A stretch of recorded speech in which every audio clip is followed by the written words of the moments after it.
जय हिंद दोस्तों। आज के इस क्लास में हम लोग स्टैटिस्टिक्स यानी सांख्यिकी के महत्वपूर्ण प्रश्नों को करने वाले हैं। और ये जो चैप्टर है आपके रेलवे के एग्ज़ाम के लिए बहुत इंपॉर्टेंट है, क्योंकि यहाँ से बहुत अच्छे अच्छे प्रश्न पूछे जाते हैं और बहुत ज़्यादा मात्रा में प्रश्न पूछे जाते हैं। इन सवालों को करना आसान भी होता है, बस थोड़े से कॉन्सेप्ट और फॉर्मूले की ज़रूरत पड़ती है।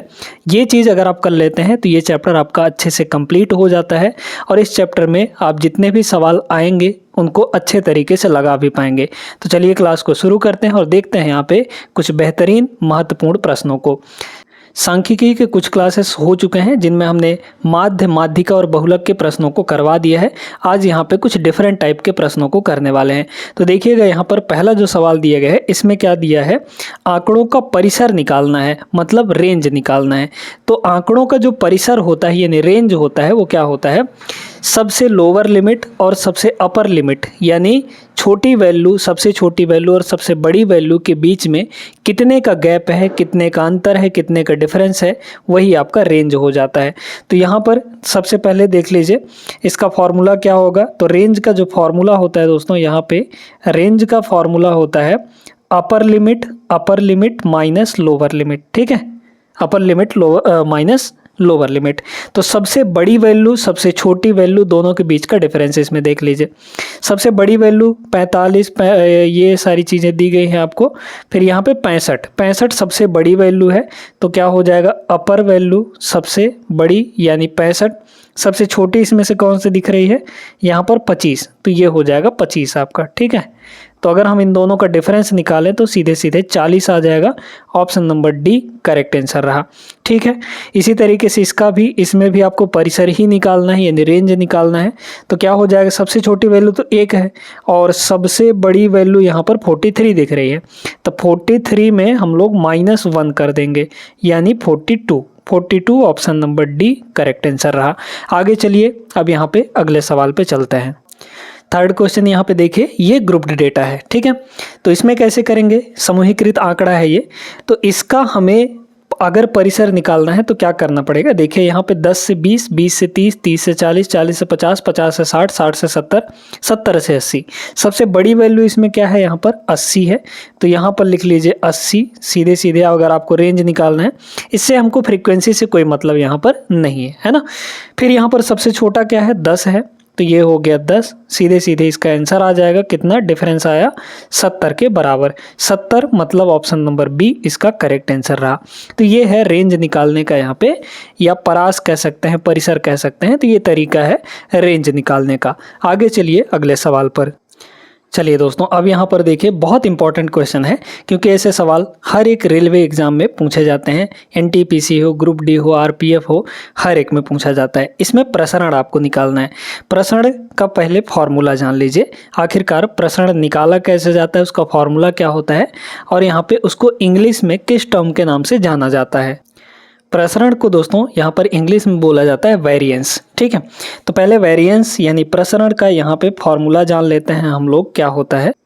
तो वेरिएंस इक्वल टू हो जाएगा वेरिएंस। ठीक है, वेरिएंस इज इक्वल टू यहाँ पर हो जाता है सिग्मा एक्स आई माइनस एक्स बार। ये एक्स बार क्या है, माध्य है, मतलब यहाँ पर मीन है, इनका स्क्वायर और डिनोमिनेटर में यहाँ पर हो जाता है n यानी नंबर ऑफ डाटा यहाँ पे। अब इसको कैलकुलेट कैसे करना है, इसका मतलब भी समझिए और कैलकुलेशन का तरीका भी जानिए। देखिए सबसे पहले हमको यहाँ पर इन सभी डेटा का क्या निकालना पड़ेगा, माध्य निकालना पड़ेगा यानी मीन निकालना पड़ेगा। मीन का फॉर्मूला क्या होता है, सबको जोड़कर जितने नंबर है उससे डिवाइड कर दीजिए। देखिए कितना हो जाएगा, 6 और 4 10। ठीक है, और 3 और 5 8 2 10, तो 10 और 10 टोटल कितना हो गया, यहाँ पर 20 हो गया। डिनोमिनेटर में कितना होगा, यहाँ पे कितने डेटा हैं, 1 2 3 4 5 डेटा है, तो 5 से डिवाइड कर देंगे। ये हमारे पास माध्य आ जाएगा यानी x बार आ जाएगा। इसकी वैल्यू कितनी हो गई, 4 हो गई यहाँ पे। अब क्या करना है, यहाँ पे हर एक डेटा को इस माध्य के साथ घटा के स्क्वायर करते जाना है। ठीक है, क्योंकि यही दिया गया है। तो देखिए 3 को 4 में घटाएंगे तो कितना आएगा, -1 आएगा। -1 का स्क्वायर कितना होगा। अब एक चीज़ यहाँ पर समझिएगा कि चाहे माइनस वाले वैल्यू का स्क्वायर करें चाहे पॉजिटिव वैल्यू का स्क्वायर करें, आएगा क्या, पॉजिटिव ही आएगा हमेशा। इसलिए माध्य और इसका हमें सिर्फ और सिर्फ क्या देखना है, यहाँ पे डिफरेंस देखना है। 4 और 3 में 1 का डिफरेंस, तो 1 का स्क्वायर कर लीजिए, ठीक है। फिर 6 और 4 में 2 का डिफरेंस है, मतलब 6 माइनस 4 करेंगे 2 आएगा, तो यहाँ पे 2 का स्क्वायर कर लीजिए। हमें बस स्क्वायर करते जाना है डिफरेंस ले लेके। फिर 5 और 4 का 1 का डिफरेंस, तो 1 का स्क्वायर कर लेंगे हम लोग यहाँ पे। 2 और 4 में 2 का डिफरेंस है भाई, 4 माइनस 2 2 आ जाएगा, तो 2 का स्क्वायर कर लेंगे हम लोग यहाँ पे। फिर 4 और 4 में 0 का डिफरेंस है, और 0 का स्क्वायर करेंगे तो 0 ही आएगा, तो यहाँ पर 0 का स्क्वायर हो जाएगा। अब समेशन का मतलब होता है सबको जोड़ना। इन सभी को हम लोग यहाँ पर ऐड करेंगे। ऐड करने के बाद डिवाइड बाई जितने ये टोटल थे, यानी कितने थे यहाँ पर 5 थे, डिवाइड बाई 5 कर देंगे, तो ये अपने पास आ जाएगा दोस्तों वेरिएंस, ठीक है। वेरिएंस आ जाएगा, यानी कि प्रसरण आ जाएगा। चलिए कैलकुलेट करिए। 1 4 1 4 भाई, 2 का स्क्वायर 4 होता है और ये 0 है, तो 1 और 4 5, 1 और 4 5 5 10, टोटल हो गया यहाँ पर 10, और न्यूमरेटर में 10 और नीचे हो जाएगा 5, यानी कितना आ गया हमारे पास 2 के बराबर। ऑप्शन नंबर बी इसका करेक्ट आंसर हो जाएगा। ये फॉर्मूला मत भूलिएगा और इसको लगाने का तरीका भी मत भूलिएगा। ये सवाल आता ही आता है, रेलवे के एग्जाम के लिए महत्वपूर्ण है। आगे चलते हैं नेक्स्ट सवाल पे। एक और क्वेश्चन देखिएगा यहाँ पे प्रसरण निकालने का, यानी वेरिएंस निकालने का। क्या है हमारे पास, डाटा दिया गया है, इन सभी को जोड़िए, डिवाइड बाई जितने ये हैं उससे डिवाइड कर दीजिए, तो यहाँ पे क्या आ जाएगा, माध्य आ जाएगा। तो सबसे पहले हम लोग यहाँ पे निकाल लेते हैं x बार, कितना आएगा, सबको जोड़ लीजिए। देखिए यहाँ पे अगर जोड़ा जाए तो कितना हो जाएगा, ये हो जाएगा 6 और 5 11, 11 और 9 20 हो जाएगा, ठीक है। और 20 और ये 15 और 27, 15 और 12 27 हो जाएगा, तो 20 और 27 आपका 47 हो गया। 47 और 7 यहाँ पर हो जाएगा 54, ठीक है। तो ऊपर हो गया है हमारे यहाँ पर पास यहाँ पे 54, ठीक है। फिर इसके बाद कितना, डिनोमिनेटर में 6 डाटा है, तो डिवाइड बाई 6 कर देंगे। 6 नहीं हो 54, मतलब जो हमारे पास माध्य था वो 9 के बराबर आ चुका है। अब यहाँ से वेरिएंस निकाल लीजिए, कितना हो जाएगा।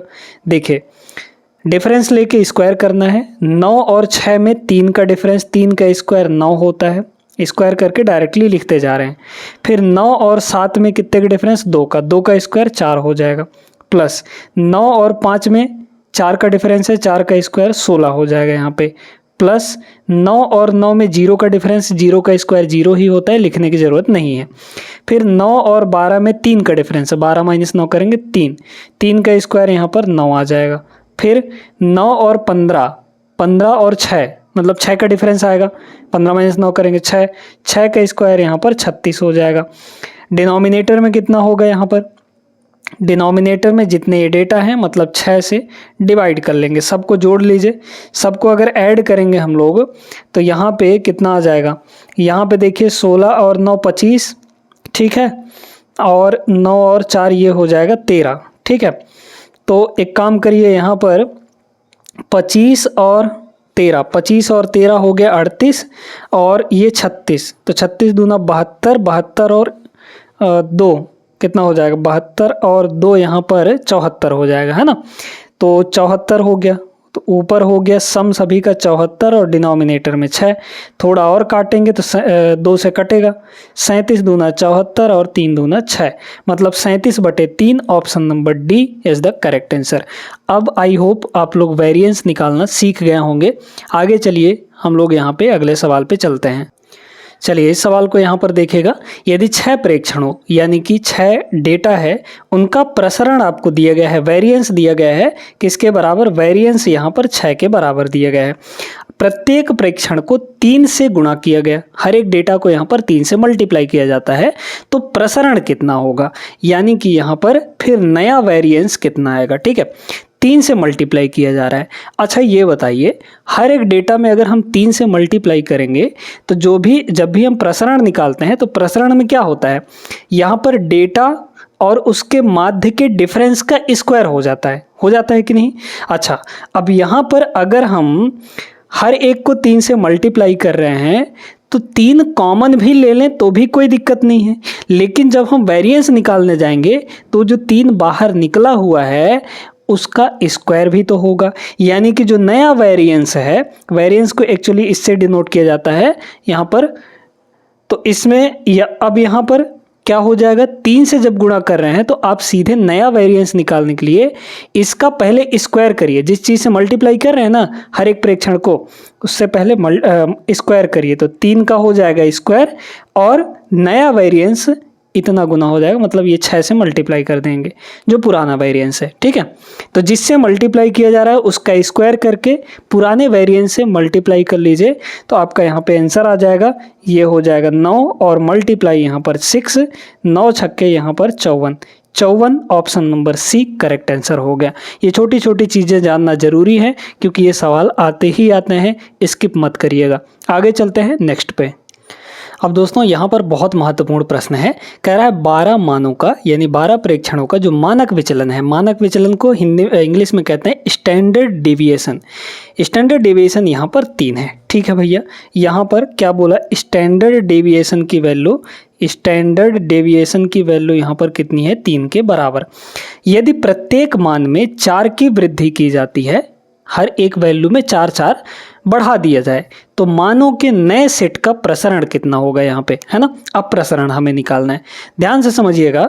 यहाँ पे अगर हर एक में 4 बढ़ाया जा रहा है या फिर कोई एक फिक्स वैल्यू घटाई जा रही है या फिक्स वैल्यू बढ़ाई जा रही है, तो उसके स्टैंडर्ड डेविएशन में कोई फर्क नहीं पड़ता है। ये चीज़ याद रखना है आपको, ठीक है, ये कॉन्सेप्ट है यहाँ पर। तो हर एक में 4 बढ़ाया जा रहा है, इससे उसके स्टैंडर्ड डेविएशन पे कोई फर्क नहीं पड़ेगा, यानी स्टैंडर्ड डेविएशन पहले जितना था अभी भी उतना ही रहेगा। तो स्टैंडर्ड डेविएशन कितना हुआ यहाँ पर, 3 के बराबर ही रहेगा। चाहे 4 बढ़ाया जाए चाहे 5 बढ़ाया जाए, उससे कोई फर्क यहाँ पे स्टैंडर्ड डेविएशन पे नहीं पड़ेगा। अब कह रहा है कि नए सेट का प्रसरण कितना होगा। नया स्टैंडर्ड डेविएशन वही है, पुराने के बराबर ही, हमें प्रसरण निकालना है यानी कि वेरिएंस निकालना है। तो वेरिएंस का जो फॉर्मूला होता है, ध्यान रखिएगा आप लोग, जो वेरिएंस होता है, वेरिएंस ये होता है स्टैंडर्ड डेविएशन का स्क्वायर। ठीक है, स्टैंडर्ड डेविएशन का स्क्वायर हो जाता है, बस इतना काम आपको करना है। तो स्टैंडर्ड डेविएशन हमारा है कितना, नया वाला 3 है, 3 का यहाँ पर स्क्वायर कर लेंगे, मतलब हमारे पास कितना आ जाएगा, ये 9 के बराबर। Option number D correct answer रहा। आगे चलते हैं हम लोग अगले सवाल पर। क्वेश्चन नंबर 6 जैसा ये भी सवाल है, 20 प्रेक्षणों का जो प्रसरण है, प्रसरण यानी कि वेरिएंस, वो 5 के बराबर है। ठीक है, तो वेरिएंस हमारा यहाँ पर कितना है, 5 है। अब कह रहा है यदि प्रत्येक प्रेक्षण को 2 से गुणा किया जाए तो परिणामी प्रेक्षण का प्रसरण कितना होगा। हर एक में 2 से मल्टीप्लाई किया जा रहा है, तो नया वेरिएंस निकालने के लिए हम आपको क्या बताए थे, जिससे मल्टीप्लाई किया जा रहा है उसका स्क्वायर कर लीजिए। हर एक को 2 से मल्टीप्लाई किया जा रहा है, तो यहाँ पर 2 का हम लोग स्क्वायर कर लेंगे और पुराने वाले वेरिएंस से मल्टीप्लाई कर लीजिए। पुराना वाला वेरिएंस कितना है, 5, मतलब नया जो वेरिएंस होगा वो 2 का square into 5, option number C correct हो जाएगा। सॉल्व करने की भी यहाँ पर जरूरत नहीं की गई है। ठीक है, सीधे सीधे आपको यही लिख दिया गया है, सिंपल सा बात है। आगे चलिए, समझ गए होंगे आप लोग। नेक्स्ट क्वेश्चन यहाँ पर देखिए, बहुत अच्छा प्रश्न दिया गया है। एक आंकड़ों का समूह, ये दिया गया है, कुछ आंकड़े यहाँ पर डेटा दिए गए हैं, इनके मानों से उसके औसत से विचलनों का योग क्या होगा। ठीक है, तो सबसे पहले इसका औसत निकालना पड़ेगा, एवरेज हमें निकालना पड़ेगा।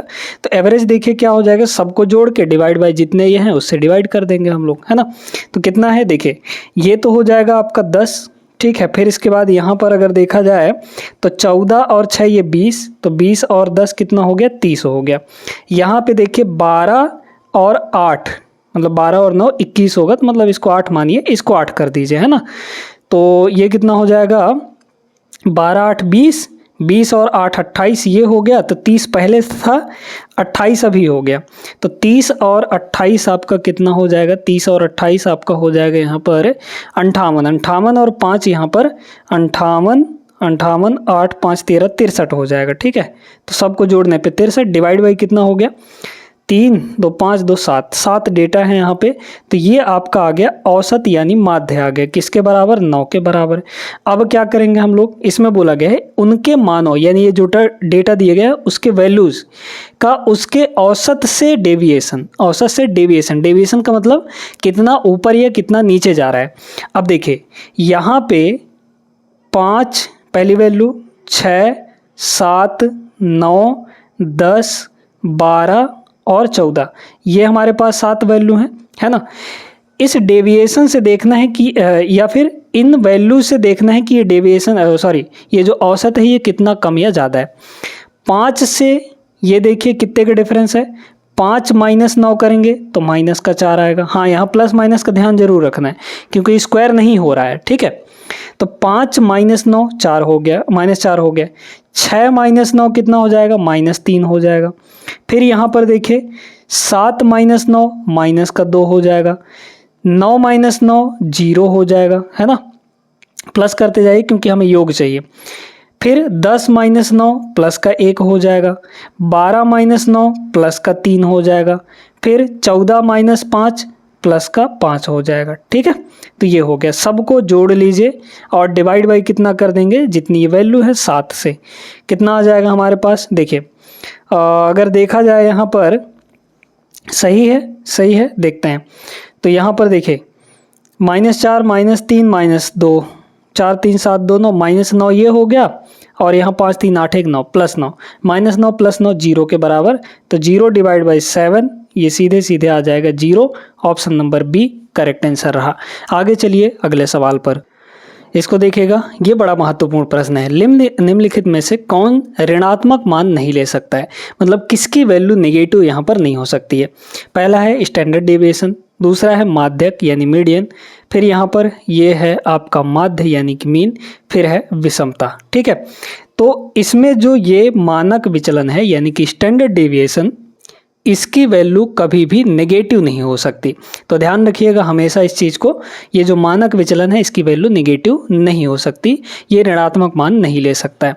आगे चलते हैं नेक्स्ट क्वेश्चन यहाँ पर देखिएगा। यदि 5 मानों का प्रसरण यानी वेरिएंस 0.64 दिया है तो इसका मानक विचलन क्या होगा। आपको अभी एक फॉर्मूला बताए थे कि जो यहाँ पे वेरिएंस होता है किसके बराबर होता है, आपका स्टैंडर्ड डेविएशन का स्क्वायर। इन दोनों में रिलेशन याद रखिएगा क्योंकि इस पे सवाल बनता ही बनता है।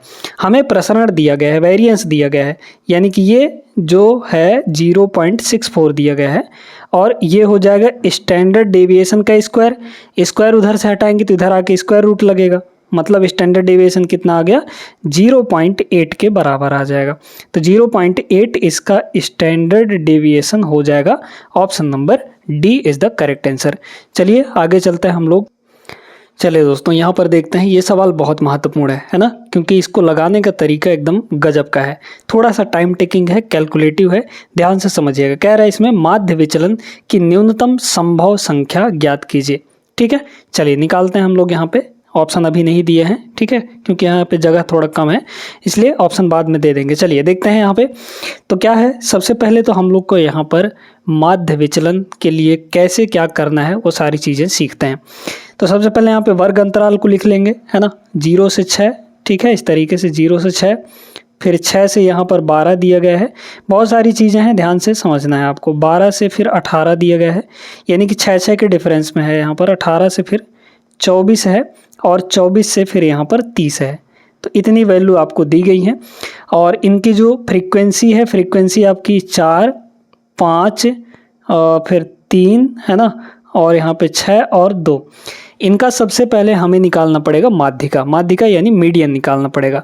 उसके लिए हमें चाहिए यहाँ पे क्यूमुलेटिव फ्रीक्वेंसी यानी कि CF चाहिए, ठीक है। तो क्यूमुलेटिव फ्रीक्वेंसी निकाल लीजिए, ये हो जाएगा 4, इसको यहीं लिखते हैं। फिर 4 को 5 में जोड़ेंगे 9, 9 को 3 में जोड़ेंगे 12 हो जाएगा, 12 को 6 में जोड़ेंगे तो ये हो जाएगा 18, 18 को 2 में जोड़ेंगे ये हो जाएगा 20।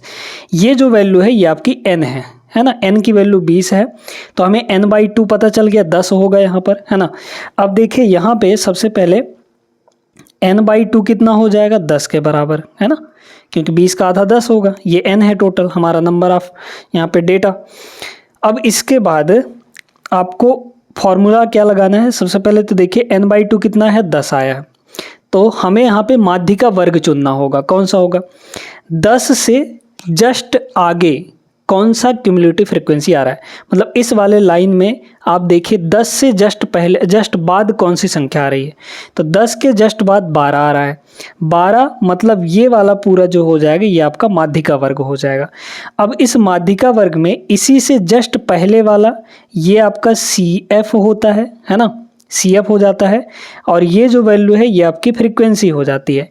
अब फॉर्मूला लगाइए पहले माध्यिका का यानी कि मीडियन का। फॉर्मूला क्या होता है, ये होता है L plus N/2 minus CF और divide by frequency into height. ठीक है, ये अब इसमें रखिए L कितना है, लोअर लिमिट यानी ये वाला 12, तो यहाँ हो जाएगा 12 प्लस N/2 10 है तो ये हो गया 10 माइनस CF कितना है 9 है तो यहाँ हो जाएगा 9।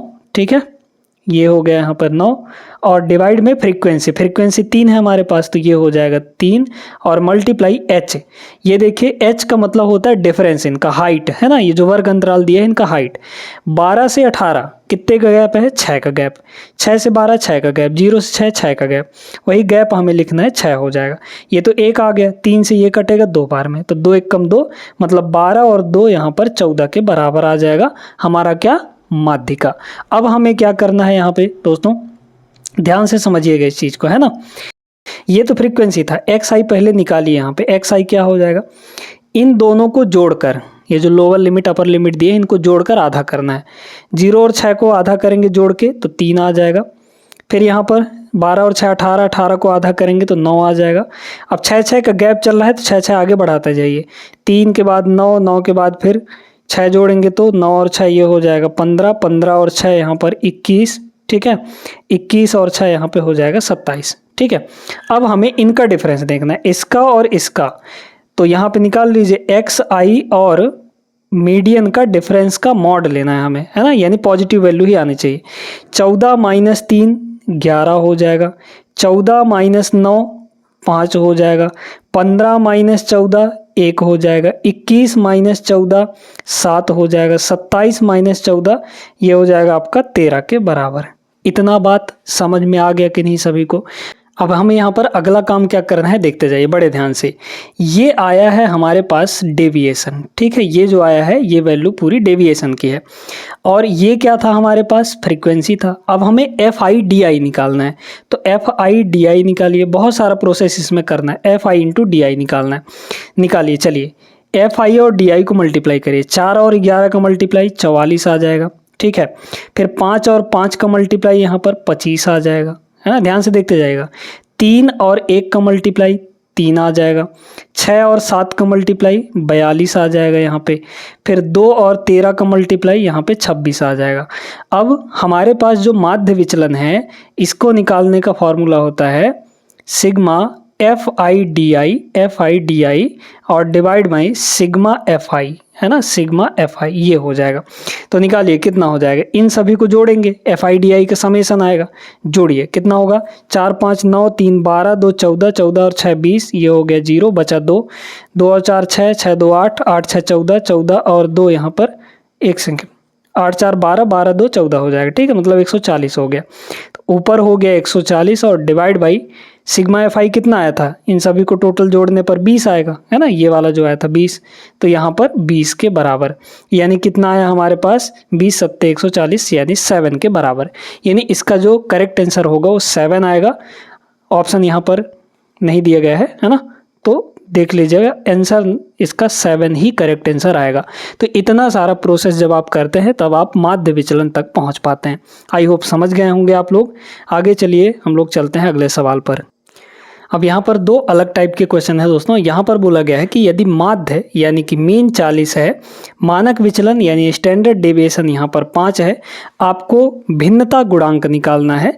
भिन्नता गुणांक कह सकते हैं या विचरण गुणांक भी इसको कहा जाता है। तो विचरण गुणांक का जो फॉर्मूला होता है ये होता है यहाँ पे मानक विचलन यानी स्टैंडर्ड डेविएशन डिवाइड बाई माध्य और इसमें 100% से मल्टीप्लाई कर देंगे तो ये परसेंटेज में चेंज हो जाएगा। देखिए मानक विचलन कितना है यहाँ पे 5 के बराबर, डिवाइड बाई कितना माध्य यानी कि 40, मल्टीप्लाई यहाँ पर 100%। ठीक है, 100%। ये तो हो जाएगा एक बार में, ये हो जाएगा यहाँ पर 8 बार में, 1/8 12.5% होता है, तो ये हो जाएगा 12.5% के बराबर। Option number D correct answer.